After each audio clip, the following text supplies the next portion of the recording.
الحمد لله والصلاة والسلام على رسول الله وعلى آله وصحبه أجمعين. La société française, on pourrait l'étendre à toute la société occidentale, a atteint un degré d'hostilité qui devient inquiétant. Le dernier en date, très symbolique, c'est l'incendie criminel qui a touché la mosquée de Hoche. Et par ce fait, on a atteint un degré très poussé de l'hostilité. C'est la première fois qu'une mosquée est presque entièrement incendiée par un acte criminel. Avant cet incident, il y avait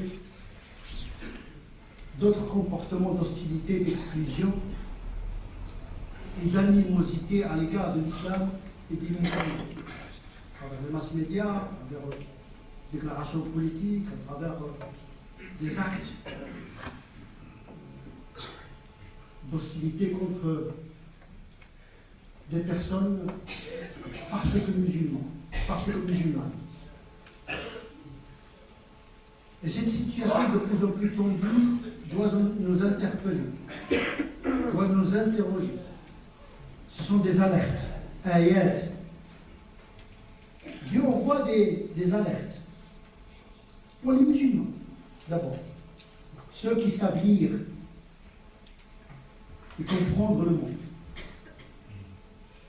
Et on a l'impression que les musulmans sont anesthésiés. L'esprit en panne. On ne se rend pas compte de la problématique que nous posons à la société occidentale. L'islam qui était dans l'imaginaire occidental comme étranger, intellectuellement, mais physiquement, aujourd'hui, il est ici et maintenant. Pour eux, désormais, l'étranger est parmi nous. Le Sarrasin est parmi nous. Il est devenu citoyen. Ce qui est perturbant pour beaucoup d'esprits occidentaux, parce qu'ils n'admettent pas encore que l'islam et les musulmans font désormais partie de l'Occident. Peut-être qu'il faudrait un temps de latence pour qu'ils assimilent cette présence.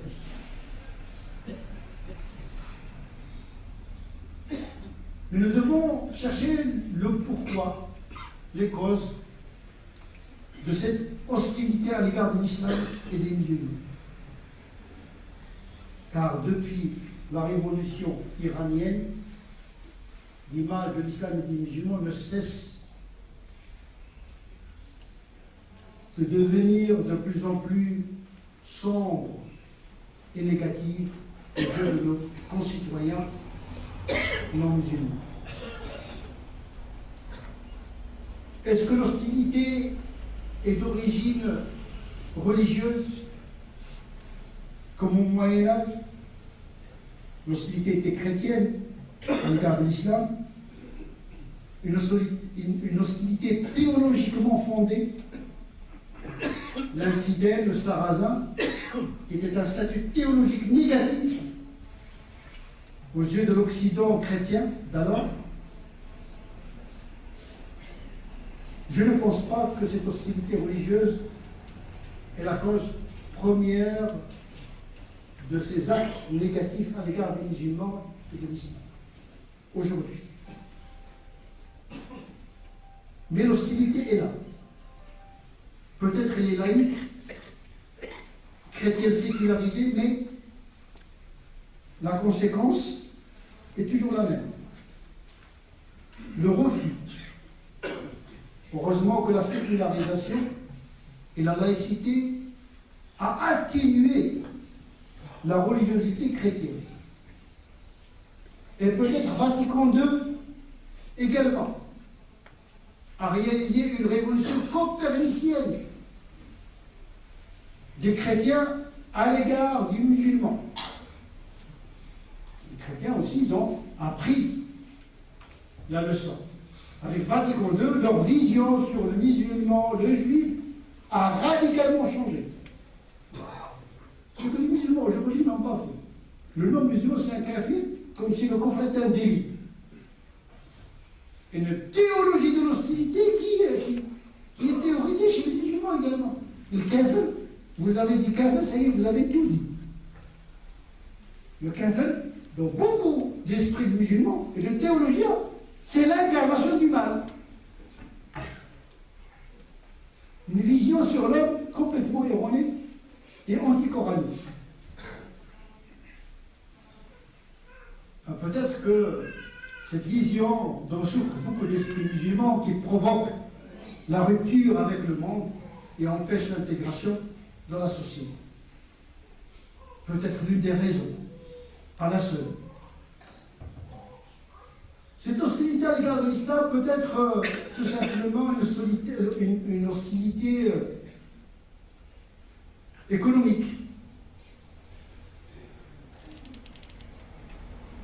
qui relève de l'instinct animal, la possession, la domination, la nourriture, ce qu'on appelle le racisme de l'assiette. Quand il y a une crise économique, il y a toujours ce sentiment d'exclusion. Il y a également une grande confusion dans l'esprit de beaucoup d'Occidentaux entre musulmans et arabes. Confusion entre l'islamophobie et le racisme. Parce qu'il y a des gens qui refusent le musulman parce que c'est un raciste. Ils confondent une religion avec une race. Ils confondent la guerre d'Algérie, les Arabes, etc. avec une religion qui circule dans le monde. Il y a des Français de souche qui sont des musulmans. Et peut-être c'est ça qui gêne le plus. Qui sont considérés comme des traîtres de leur civilisation, parce qu'ils ont toujours cette perception d'un islam étranger à la civilisation occidentale. Tout ceci se passe dans le mental des gens. Heureusement qu'il y a un droit français, une constitution qui apaise et qui modère ce type de pulsion anti-islamique. Mais jusqu'à quand le droit et la constitution et les valeurs de la République vont nous préserver en tant que communauté musulmane d'une dérive, d'une extermination? Parce que l'histoire se répète. Quelle est la solution?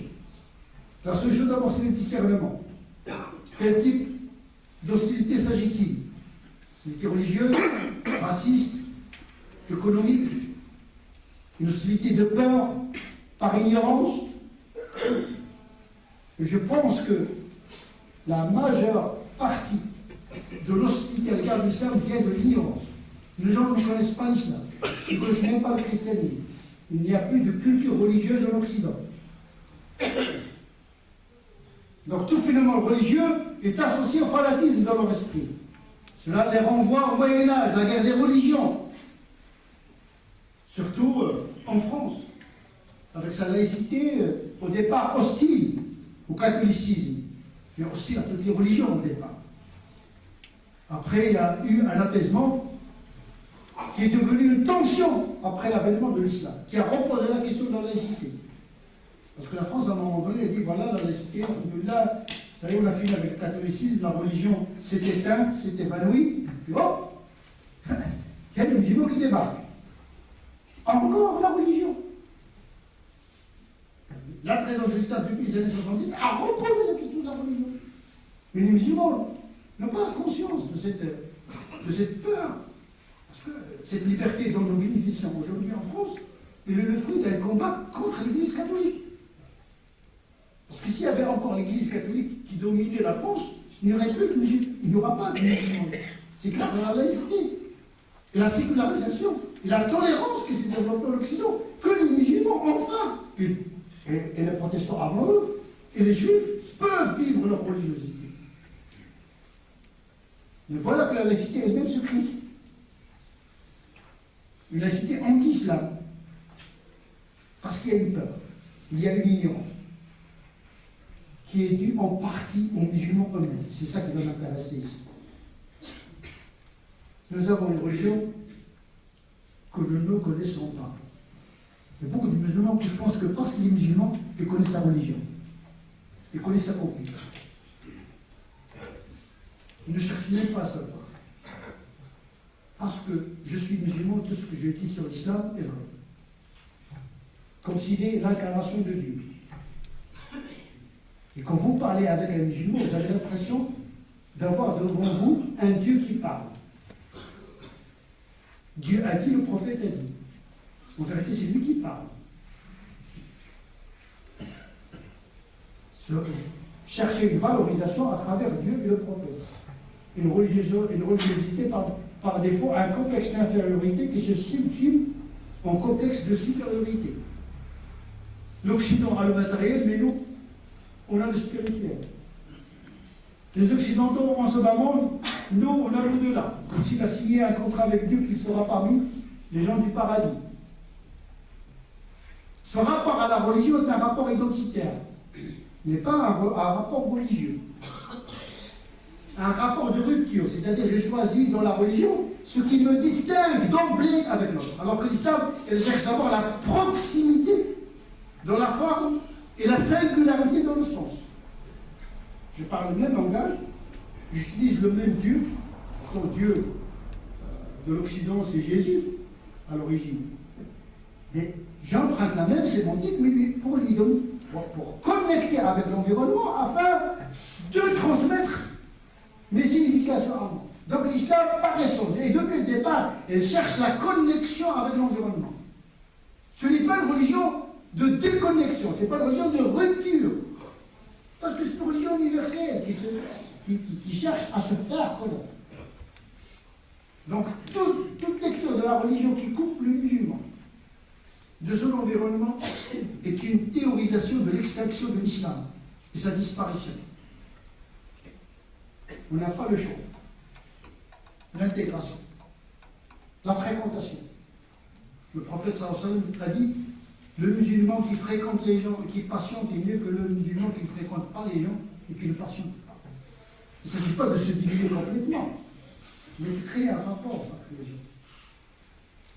Et d'incarner cet islam dans la spontanéité et le naturel. Les gens pensent que les musulmans ont un code génétique à part.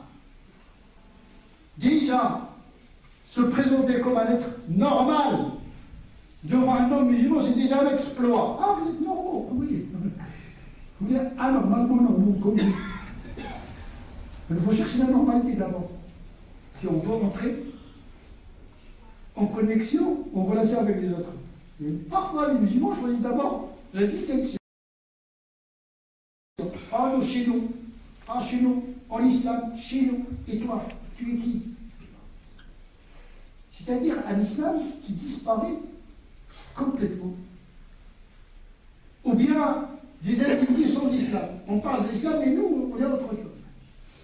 Mais ce qui va intéresser les gens, c'est ce que vous êtes. Et comme dit l'adage, une religion, ce n'est pas ce qu'on dit, le fidèle, mais ce que cette religion fait de ce fidèle. Nous devons être des masses médias ambulants. Nous devons informer les gens, mais avant d'informer les gens, il faut prendre soin de comprendre sa religion. Notre religion est simple. L'akhlaq. L'islam s'est propagé en Afrique, en Asie, pas par les pays, pas par des savants, mais par des commerçants qui étaient intègres. Regardez aujourd'hui nos commerçants et nos ouvriers, que la tricherie. On ne peut pas faire confiance aux musulmans. J'exagère un petit peu, mais comme si. Pas entrer en relation avec les musulmans parce que c'est redoutable. Vous ne savez pas comment votre histoire va se terminer. Tantôt je sur l'islam, tantôt sur le droit français, tantôt etc. Il n'y a aucune règle. Aucune règle. Ni morale, ni juridique, ni éthique, ni spirituelle. On n'a plus d'identité, on n'a plus d'ancrage. Parfois on se demande à qui on a affaire. Il faut renouer avec la normalité. Vous faites là. On joue avec le fait, avec le naturel, la bonté. C'est ça qui compte. Aux yeux de Dieu, c'est ça qui compte aux yeux des gens. Eh bien, il faut remédier à cet aspect-là. Parce que tant qu'on ne s'intègre pas avec une image positive de l'islam, avec des concessions, bien sûr, le prophète a fait des concessions. Il a adoré Dieu au milieu de 360 statues. On a dit non, c'est haram, l'image, le statut, etc., ça m'a caché ma prière. Mais ta prière, elle monte vers le ciel. Il n'entre pas dans l'idole. Abu Hanifa, il s'asseyait avec les gens qui buvaient le vin. Même dans une société musulmane, il ne se coupait pas des gens. Tu vis avec les gens, quels qu'ils soient, avec tes valeurs. Il est interdit de boire le vin, mais il n'est pas interdit de côtoyer les gens. Surtout quand ils ne sont pas des musulmans. Il faut respecter leur choix. Si tu as accepté qu'ils ne soient pas musulmans, raison de plus lorsqu'il adopte une éthique qui n'est pas la tienne. À partir de là, tu ne peux pas le juger à travers ta religion. Quand on a des jeunes aujourd'hui, les parents disent à leurs enfants, ne mangez pas dans la cantine à côté des Français qui mangent le porc. On voit des tables pour les musulmans, et des tables pour les végétariens, des tables pour les sorciers, c'est ce que je mange moi. Donc je suis dans le halal. Pourquoi imposer un environnement comme si on est dans le majoritaire, même quand on est majoritaire, les musulmans tolèrent les minorités. Et l'unanimité il ne faut pas. Quand un musulman casse une bouteille de vin d'un dhimmi, d'un chrétien, d'un juif, il doit la rembourser. Il doit rembourser la bouteille de vin que tu as cassée d'un chrétien, d'un juif. Parce que c'est halal pour lui, interdit pour toi. Tu dois accepter sa loi. C'est cette tolérance dont on a besoin. On n'a pas besoin de considérer que le kafir, le kufr est un délit, parce que c'est un kafir, donc c'est un criminel, infréquentable. Il y a une théologie de rupture avec les gens. On considère que le non-musulman, c'est le mal à garder, comme si les musulmans étaient des anges. Tous les problèmes. Là où il y a la mouise, là où il y a des guerres, tu trouveras les Arabes directement ou indirectement par leur pétrole et leur argent. C'est une situation vraiment qui donne cette image d'une religion qui produit de la violence. Nous devons assumer cet aspect-là. Bien sûr, il y a des gens, même si vous êtes gentils, même si vous êtes de bons musulmans, ils ne vous aimeront jamais. Mais il faut que les musulmans se fassent respecter. Il faut qu'ils se fassent respecter. Mais pour se faire respecter, il faut être excellent. Le musulman fort est mieux que le musulman faible. Si tu n'arrives pas à te faire aimer, eh bien fais-toi respecter. Et pour te faire respecter, il faut que tu sois à la hauteur de la tâche. Travaille bien, intègre, intelligent, vertueux, tu t'imposes par ton charisme. C'est comme ça la logique de l'intégration et de vivre ensemble. نسأل الله عز وجل أن يجعلنا من